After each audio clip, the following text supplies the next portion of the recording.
हे welcome back again. तो आज हम देखने वाले हैं कंस्ट्रक्टर इन सॉलिडिटी। तो वो देखते हैं मेरी स्क्रीन की तरफ। तो सबसे पहले एक वेरिएबल क्रिएट कर लेते हैं, uint public num. Variable हो गया, सेव कर लिया, ठीक है। अब अब क्या करेंगे ना, अब जब मैं मानो सेव हो गया, इसको जब डिप्लॉय करूंगा, इधर से डिप्लॉय किया, तो इसमें ऑटोमेटिक मेरी वैल्यू क्या सेट हो गई, जीरो हो गई। मतलब ऑटोमेटिक सॉलिडिटी की वजह से नम इंटीजर की वैल्यू जीरो सेट हो जाती है। लेकिन मैं चाहता हूँ ये ना करूँ, जब मैं डिप्लॉय करते टाइम उसकी वैल्यू सेट करना चाहता हूँ, तो क्या करेंगे ना, हम एक कंस्ट्रक्टर के थ्रू करते हैं। तो कंस्ट्रक्टर होता क्या है? कंस्ट्रक्टर जस्ट एक नॉर्मल फंक्शन ही होता है, जो कि रन कब होता है, only one at a time. मतलब जब हम कॉन्ट्रैक्ट को डिप्लॉय करते हैं ना, बस तभी रन होता है पूरी लाइफ टाइम में एक बार, बस उसके अलावा कभी रन नहीं होता। तो कंस्ट्रक्टर ओनरशिप देने में और बाकी सारी चीजें देने में यूज करते हैं, वो हम आगे वीडियोस में देखेंगे। मेरा भी कंस्ट्रक्टर को समझना है। कंस्ट्रक्टर क्या होता है? एक नॉर्मल फंक्शन ही होता है, बट वो कब रन करता है, जब हम कॉन्ट्रैक्ट को डिप्लॉय करते हैं। और वो सिर्फ एक ही बार रन करता है, कॉन्ट्रैक्ट के डिप्लॉयमेंट के टाइम, बस। और उसके बाद कभी रन नहीं करता। अब इसके अंदर अगर मुझे स्टेट वेरिएबल को चेंज करना है, तो मैं कंस्ट्रक्टर के थ्रू कर सकता हूँ। उसकी वैल्यू असाइन करूंगा, नम के अंदर मैं वैल्यू 10 करता हूँ, ठीक है।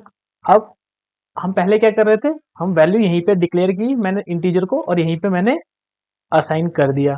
बट अब मैं क्या कर रहा हूँ, यहाँ पे सिर्फ डिक्लेयर किया, असाइन कंस्ट्रक्टर के थ्रू कर रहा हूँ। अब मैं इसको सेव करता हूँ, फिर दोबारा डिप्लॉय करेंगे, और यहाँ पे मैं नम की वैल्यू को देखूंगा, तो मेरा क्या हो गया, 10 हो गया। इसका मतलब क्या हो गया कि मेरा कंस्ट्रक्टर रन करा, क्योंकि इसके अंदर तो कुछ वैल्यू थी नहीं। अगर कंस्ट्रक्टर रन नहीं करता तो इसमें वैल्यू ही नहीं आती। बट अब मैं चाहता हूँ इसकी वैल्यू डायनेमिकली सेट हो। तो डायनेमिकली सेट करने के लिए मैं यहाँ से एक पैरामीटर लूंगा, uint underscore num, underscore num bro, और ये वैल्यू मैं इसके अंदर असाइन कराऊंगा। अब मैं इसको करता हूँ सेव, इसको करते हैं डिलीट। अब जैसे ही मैंने इसको सेव किया, तो यहाँ पे देखो डिप्लॉय वाला बटन डिसेबल हो गया, और यहाँ पे एक इनपुट फील्ड आ गई। अब ये कह रहा है, मतलब ये जो वैल्यू देनी पड़ेगी ना इसको,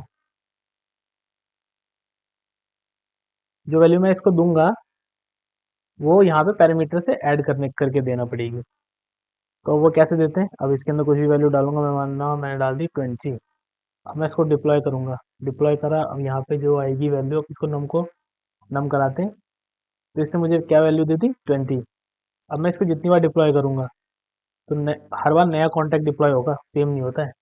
जैसे कि मैंने मान लिया इसके अंदर 100 कर दिया, डिप्लॉय हुआ, इसके नीचे एक और आ गया, ये रहा,